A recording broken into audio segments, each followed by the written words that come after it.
Bimbingnya yang paling bagus itu lakukan ini, kemudian habis itu seperti ini. Nanti ada judulnya membimbing orang buta. Membimbing orang buta itu semua kita anggap belum paham setiap kita menyampaikan. Konsep yang pernah kita sampaikan dalam mempraktekkan, saya berbuat, kamu lihat dulu. Buat, lihat. Kemudian kamu buat, saya bantu. Kemudian sekarang buat, saya yang menilai, saya yang melihat. Itu kan bisa dipraktekkan semua. Bongkar ban, jangan langsung suruh bongkar sama mereka, tapi praktekkan dulu. Karena salah puter baut itu loss. Kipas angin kan remeh sekali itu ya. Kipas angin, ayo ambil kipas angin, bersihkan. Nggak boleh begitu. Karena tutup kipas angin di bagian dalam, tek sedikit lewat, nggak bisa pakai.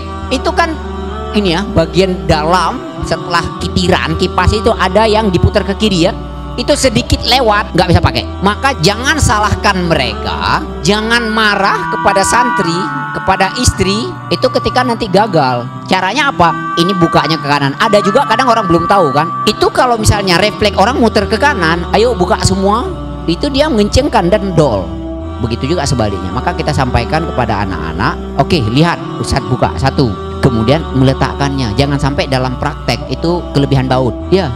Bautnya ada 7, tapi setelah dipasang kok masih ada sisa.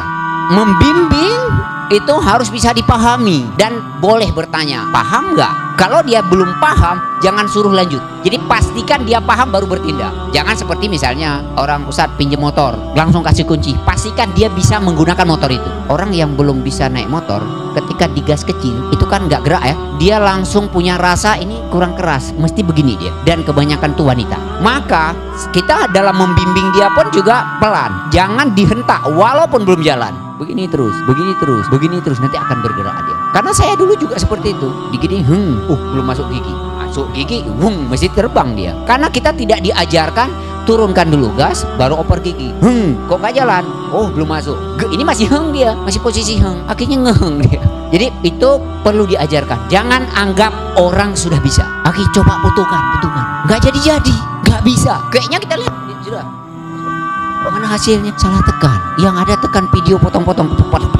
Ini bukan meremehkan. Artinya orang yang naik ke dalam pesawat itu bukan orang pertama, masih orang berkali-kali, ya kan? Orang naik ke pesawat itu orang pernah dia pertama memang, tapi yang banyak. Jadi kalau istilahnya dalam pesawat itu muat 200, mungkin yang pertama 50 lah. Tapi 150 orang itu orang yang sudah berulang-ulang naik pesawat, tapi diajarkan juga. Maka nanti ada satu kalimat, mendidik dan membimbing anak itu nggak ada batasnya sampai akhir hayat. Kenapa? Rasulullah Shallallahu Alaihi Wasallam masih mengingatkan menantunya Ali radhiyallahu anhu tentang waktu. Ayo kita berangkat ke masjid. Itu sudah jadi menantu loh. Udah lewat nihai itu menantu itu. Jangan sampai di sekolah kita, oh masa nihai masih harus diingatkan. Kemudian Abu Bakar, anaknya sudah menikah masih diketok pintunya. Subuh. Seperti itu. Bisa dipahami ya? Jadi itu sudah lewat nihai itu, sudah lewat ustadz muda itu. Tapi masih diingatkan dan yang diingatkan Rasul, yang diingatkan sahabat. Jadi tidak ada batas waktu membimbing dan mengingatkan. Kalau antum nanti jadi bapak, jadi mertua, maka ikut keterangan dia ini, menantuku harus kubimbing. Oke, jadi konsep membimbing itu tidak ada akhir waktu.